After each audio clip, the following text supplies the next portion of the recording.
Dad, I'm really bored. Bored? Hey, you there! Good day to you. You first, lad. Friends can come too. And even grown-ups. I was going to add some edits to this to make it look creepy. I didn't need to do anything.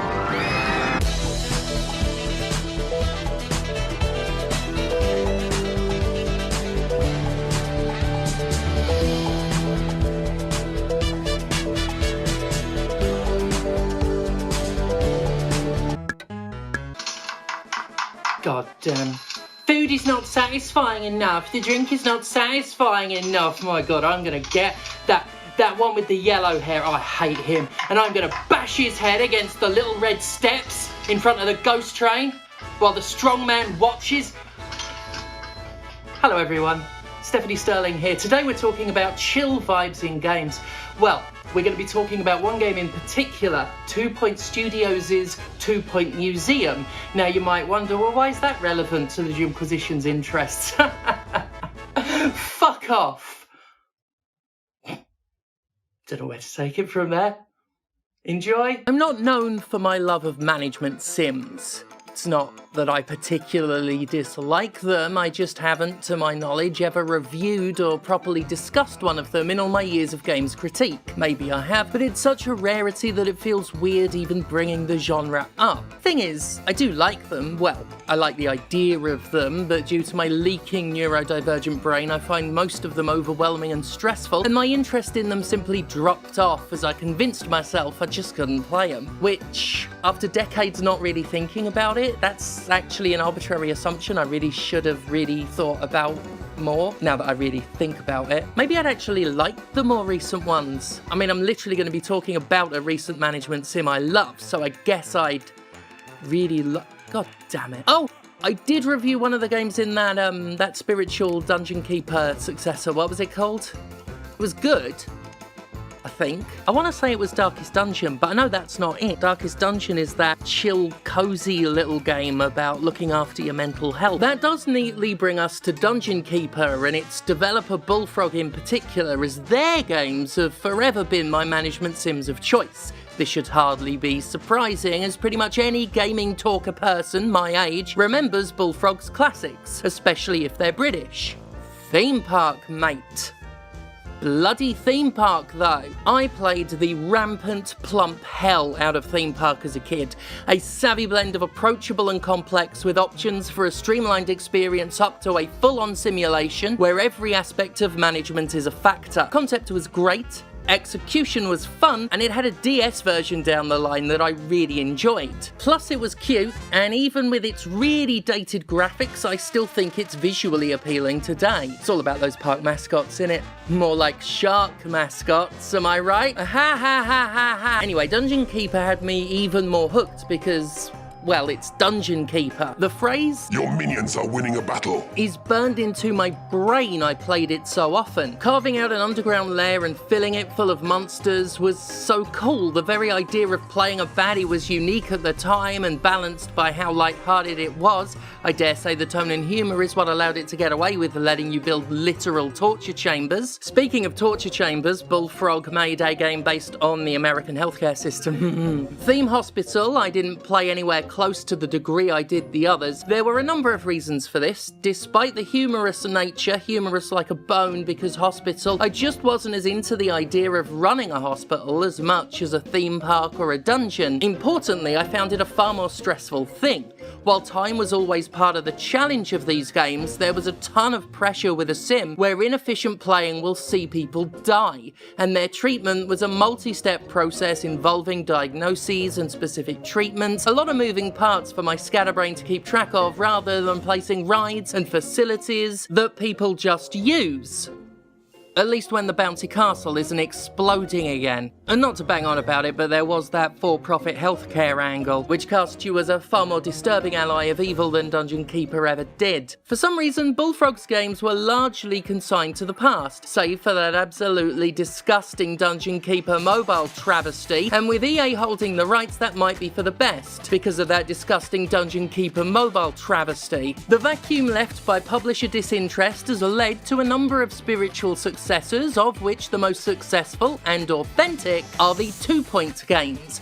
Perhaps unsurprisingly, 2 Point is where my interest in management sims reignited. 2 Point Hospital comes with pedigree, that being the involvement of original Bullfrog staff. A successor to Theme Hospital, obviously, the Sega-published sim is pretty much everything fans of the old games could want. You get your space, you draw out your rooms, you hire your doctors and your nurses and support staff, you make sure to keep the place furnished, decorated and tidy so visitors are happy, and you watch in horror as the queues of sick and wounded people grow ever longer and the money's running out. Then they start dying in the wards, dying in the halls, dying in front of those who know they soon shall join their fellows, writhing on the tiles, surrounded by poor damned souls with the light bulbs for heads. Oh! That's one of the really cute things, is the funny diseases. They're light-headed.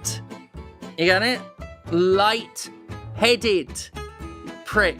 2 Point Hospital really revels in the visual puns with injuries and diseases based entirely on wordplay, very much like its predecessor Theme Hospital did. Probably for the best. It wouldn't have quite the same amount of cute charm if someone came in with just a fucking tumour in their head. It's not a straight recreation, with plenty of its own ideas when it comes to facilities and treatments. It's not as punishing as I remember Theme Hospital being, that's for sure.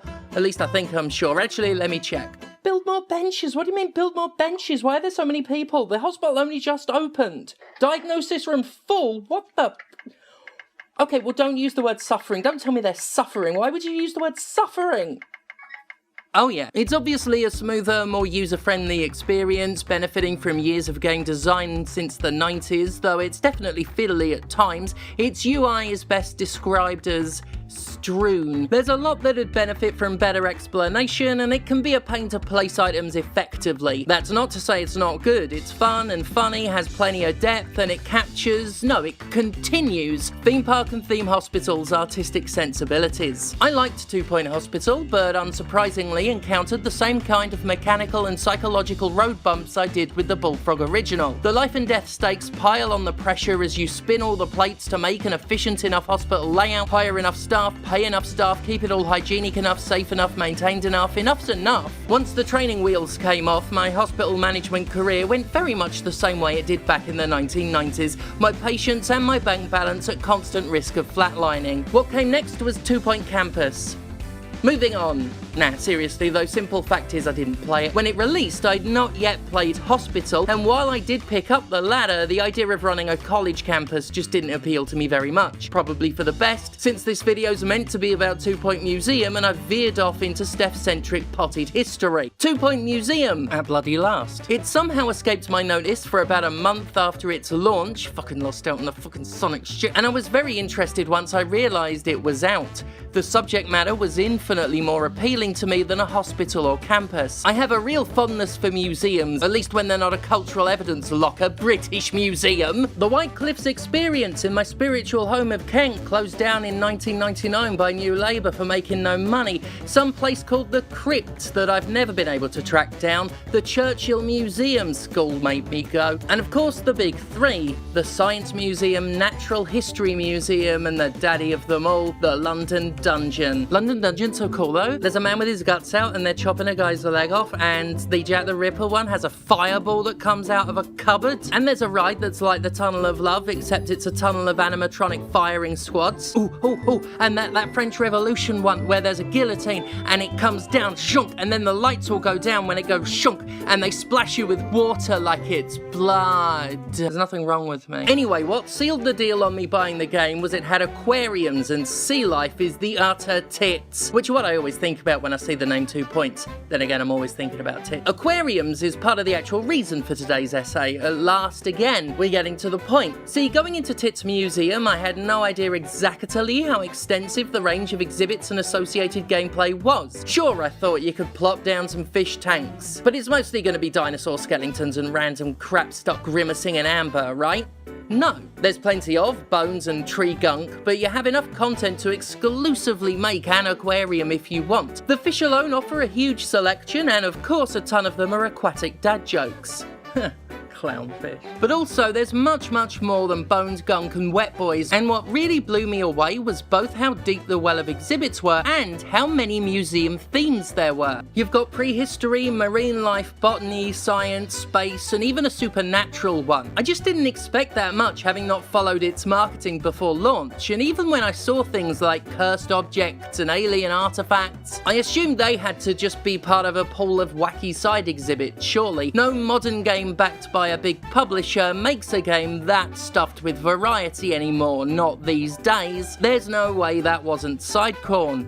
Wrong again. Every single one of those themes can fill a museum on their own. The campaign stages are even about centering a museum on one flavour of exhibit. Maybe some of you who haven't played it are thinking, okay, you can fill a building with fish tanks and call it a day. What? That's not why I'm here extolling the game to the point of presenting an entire essay. I'm here to say this game has value, the level of which is downright anomalous in this day and age. Also, I really want that plush in real. Parasaurolophus is my best one from dinosaurs, and that's the cutest one I've ever seen. I was talking the other day about getting hooked on 2 Point Museum, and someone said to me they'd written the series off as cynical guff, the same game with a different skin draped over it. That's incredibly untrue. For one thing, the jump in overall quality from hospital to museum is stark, with big improvements to the UI that, while not perfect and still has way too tiny text, makes things much more accessible and navigable. While I can't speak for Campus, I'm told it felt like a step up as well. Thing is, 2 Point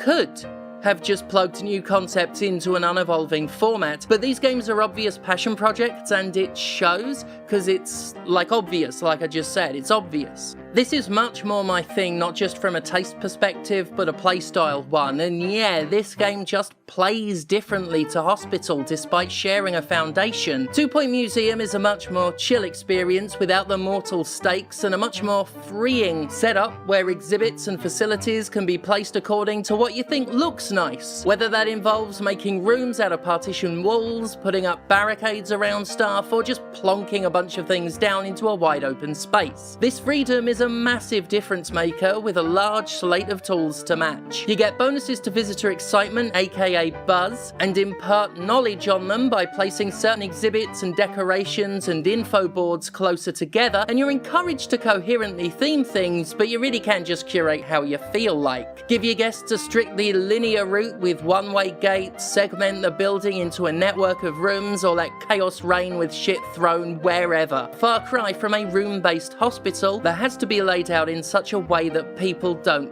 die. Then there's the exhibits, where the variance of experience between different museum subjects starts to shine. Themes can have their own unique quirks and ways of operation or acquisition. The majority of your display items comes from sending relevant experts and support staff on expeditions, which can result in them returning with pun-based injuries and diseases because 2 Point can't help itself. Oh, and they've covered their tracks on the whole British Museum thing, thanks to the fact that they've made up all the locations. So there can be as much or as little colonialism as the developers wanted. And it looks like they've gone with no colonialism, which is nice. And within these expeditions, there are twists on the formula. Prehistoric skeletons come in pieces and are built over time as parts are found. Marine life has to be sorted into tanks of different temperatures and size categories because they can die and eat each other, and an aquarium's buzz and knowledge value is a culmination of each creature in it. But there seems to be a bug with that, where they're providing no knowledge even though they're supposed to be the biggest source of it. Still gonna make them though. You can have an axolotl. Supernatural museums can have, among other things, displays that take that aquarium format in a whole other direction, keeping ghosts in themed poltergeist rooms and increasing their buzz by furnishing to their tastes, which can differ even between ghosts of an identical type. Some of the space exhibits are puzzles, with different symbols etched onto them that allude to different objects, and if you work out what those symbols mean and place down the relevant objects, the exhibit will animate and generate more buzz. The science stuff basically is a crafting system where you get materials from expeditions and make things in a workshop that not only act as displays but perform additional functions, like a sprinkler for botany exhibits or an eye laser that makes guests think your museum looks nicer. There are other quirks, those are just some of the bigger ones, and I'm detailing them to express a point. Earlier I said 2 Point could have coasted on selling the same socket with a different gimmick plugged in each time. While playing Museum, I've thought a lot about what it could have been, especially if it had winded up in the hands of an entity like EA. In fact, EA's a perfect example because, well, look at what they do with The Sims. 2 Point Museum could have been a much more basic, smaller game, itself a socket for gimmicks. I only started tinkering with aquariums after getting hyperfixated for hours and spending way more time in the campaign's example prehistory museum than I ever needed to. In fact, I started my first dalliance with aquariums in that prehistory museum because I wanted to play with the fishies, but I'd just gotten everything looking nice. After a little while, I exclaimed, holy crap, this fishy stuff could have easily been released as an expansion, if not its own standalone game. I didn't even need to employ any real imagination to envision DLC titled 2 Point Museum : Aquarium, or an entirely separate game, 2 Point Aquarium. Again, look at The Sims. Oh, I realise I just said : Aquarium. Maybe that's what happens when an irrigation session goes wrong. It's not just the gameplay twists between them, but the wildly disparate variety of subject matter. Not to keep banging on about aquariums, but it really stood out to me how it was included under the umbrella of museum. If this had instead been 2 Point Zoo, it'd be less remarkable since, you know, animals. I'm glad this isn't 2 Point Zoo though. Zoos make me uncomfortable these days in a way that aquariums on their own do not. I could be wrong, but I feel like the average fish doesn't know or care where it is so long as it's looked after right. But like monkeys and giraffes in cages, hits different no matter how much I used to love London Zoo. Especially the French Revolution exhibit where they put an aardvark in a guillotine. Anyway, it's not just the wet stuff. The supernatural stuff could have been 2 Point Mansion. The science and space stuff, 2 Point Lab. Plant stuff, 2 Point, I don't know, greenhouse or some shit. Then there's prehistory, which could have easily been called 2 Point Museum, if you could imagine such a thing. I'm terrified I'm giving Sega ideas with this stuff, and please, Sega, whatever microscopic shred of clout I almost certainly no longer have over there, please don't learn the wrong lesson. But I don't think many players would question it if this content had been spread out over more than one release. I'm glad it wasn't. For one thing, I wouldn't have gotten a video out of it if it were, but obviously this is an awesome value prospect. Like I said, I spent hours putting together my prehistory museum before I moved on, and it was like that with every subsequent museum, especially when I started combining different themes and obviously putting fish in everything. After a week, I've only just cracked open sandbox mode where my ADHD and OCD can go into open war over whether I build things quickly or meticulously. And I need to emphasise that within each distinct museum flavour there is a wealth of content. A ton of exhibits and decorations per subject with their own versions of general objects such as benches, trash cans and gift shop products. Taken together, it's a metric jizz ton of inventory. That's on top of the fact it's a really good management sim with all the trappings. Attracting guests, hiring staff, R&D, setting up security, providing food and drink and poo palaces. They should make a 2 Points toilet, just building the biggest, most radical shithouse you can. No, they really shouldn't. I don't have to type every idle thought I have while writing a script. Jesus. We've been making a conscious effort to cover more varied and positive topics on this series. There's a couple of reasons for that, one of them being how overwhelmingly miserable covering the degradation of the game industry has become.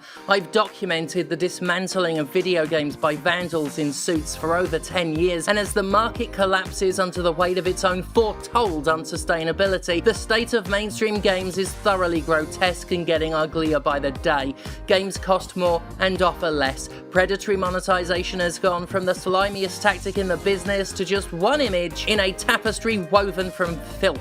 Among all this, seeing Sega publish one game that most companies would have greedily carved into 6 is truly wonderful to me. Oh, and by the way, where publishers of so-called AAA games now charge $70 and have designs to jack that price up to $100 for games that are a shell of what they used to be, 2 Point Museum is $29.99. And you know what? I'm not ashamed to say I stumped for the Explorer Edition content as well. So that made it $40 for me. Almost half the price of the average AAA game's shell price. And so much more game, I think calling it twice as much may be an understatement, especially compared to all the live services out there. So that's why I did an entire video on 2 Point Museum. I wanted to celebrate that, as well as just talk about a game I'm currently obsessed with. It's sad that a contemporary game being worth the money in a mainstream market is so noteworthy, but in a medium dilapidated by enshittification, 2 Point Museum makes me happy. And I'm very happy to say it. It's not trying to psychologically manipulate me, it's not trying to exploit me, it's just making me fucking happy. Now if you don't mind, I've spent the whole time recording this thinking about going and playing it, so I'm gonna go do that. Bye.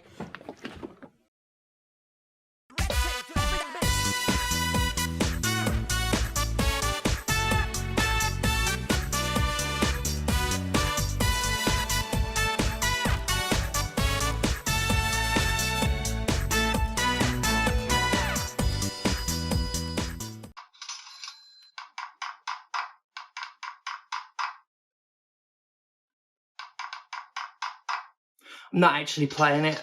Like, I've got it running and on, but it's purely performative. I'm just sort of moving the thing around because...